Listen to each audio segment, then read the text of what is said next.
Hey everyone, it's Sahaj and Bob, or Bob and I. Today we shall be beginning our very in depth discussion on melody. We can't overstress how important these lessons are going to be when it comes to putting together your own music. The, the single most important element that you're going to have to figure out how to do when you write a song is to make sure that the melodic content and the music are holding hands, and that everything is based around that. There's so many things that we get distracted by when it comes to doing music, but there are certain things about melody that are fundamental and that don't change from song to song.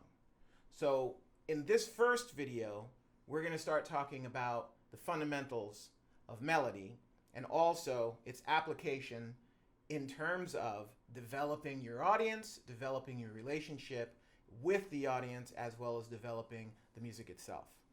So the first thing I'm going to do is I'm going to turn it over to Bob to get sort of a little bit of his perspective on the importance of melody. So if you had to define what melody is, how would you define it? Well, I would probably relate it to, I came up as a musician. And as a musician, I would always say there was always a leading tone. And leading tone was always a reference to if I was playing a part or I had a hook, there was always a melody that was the definition of what it was that I was But how would playing. you actually literally, if you had to define to someone who is just getting into music, how would you define the meat? Like, would you, if you looked in a dictionary and it said melody, what would it say? Right. Probably, a lesson that I learned years ago. It's one finger and the piano, it's like bing, bing, bing, bing, bing, whatever that is. Sure. It's the singularity of the melody on top of whatever platform you stick it on. Okay. But it's all about that singularity, and because it isn't always what we usually refer to as the hook. It doesn't have to be the hookiest thing for it to be a melody. That's obviously advantageous if it is hooky and repetitive. But by nature is just simply the singularity that audiences listen to and focus in. Okay. So just for people who don't necessarily have a musician's background or have a sort of a technical grasp on things just yet, what we're specifically talking about when we say melody is a series of notes that create some sort of an arc over a set of chords that allows you to move music in a way that feels good. That's basically the simplest definition that I can come up with for what a melody is. The problem very quickly comes up is that as soon as you start dissecting the music into its components, that definition gets put on the shelf very often. But a lot of the times you can win in this industry if you never lose sight. Guys like Max Martin never lose sight of that simplicity of what he's talking about, the singularity of there is a set of chords, there is a series of notes, the notes are being proactive in continuing a musical thought, hopefully in a pleasing way, right? So you're trying to create a series of notes over a set of chords that allow you, and not necessarily over a melody, can be without chords. Absolutely. Yeah, Well, I was sorry to interrupt, but I was going to say one example of that is if you think back to show tunes, Broadway, you think back to classical, or it's melody that, to me, in one way I describe it, it's the one thing that you walk away humming. Sure. So if it's a Broadway show and you walk out humming, a Rodgers and Hammerstein melody, or whether it's, Beethoven, whether it's that lead line, that's the melody essentially.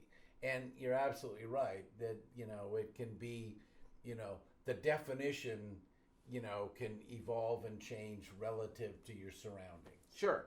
So to continue on with melody in defining it, the most beautiful aspect of melody is that it is subject to other things, which are dynamics, and also what I would call emotion. So the dynamics are simply sometimes it's loud, sometimes it's soft. Sometimes there's also emotion. If you think of a beautiful, like he's talking about melody, you have these beautiful, very intense Beethoven, ba ba ba ba ba ba ba ba. Or you also have your delicate melodies, your old Mozart and all of that stuff, where it's very delicate and simple. The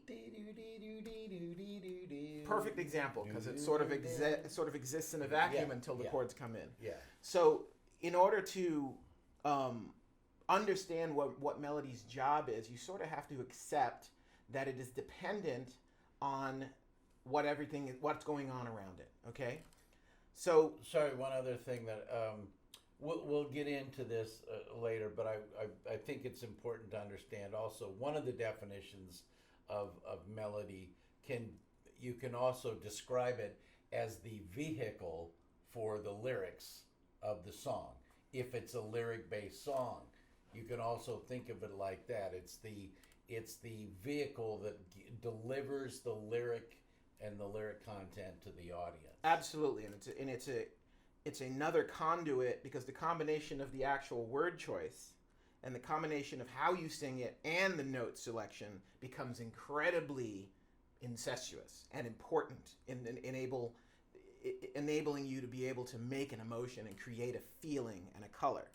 So to discuss, say, the next level of, let's say we accept the idea of melody as this series of notes that goes over a set of chords or not, but is designed to propel a musical thought in a pleasing way.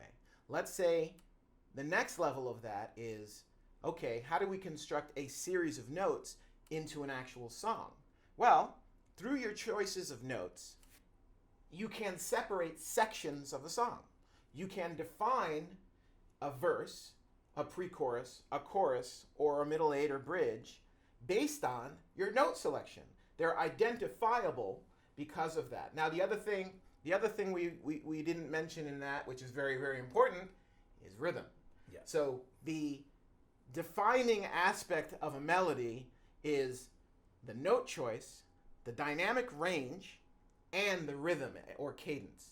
So once you're mixing those three elements, you can use those three elements to create separate sections in a works of music, as every classical piece ever did, and as every rock song ever did, and every pop song ever did.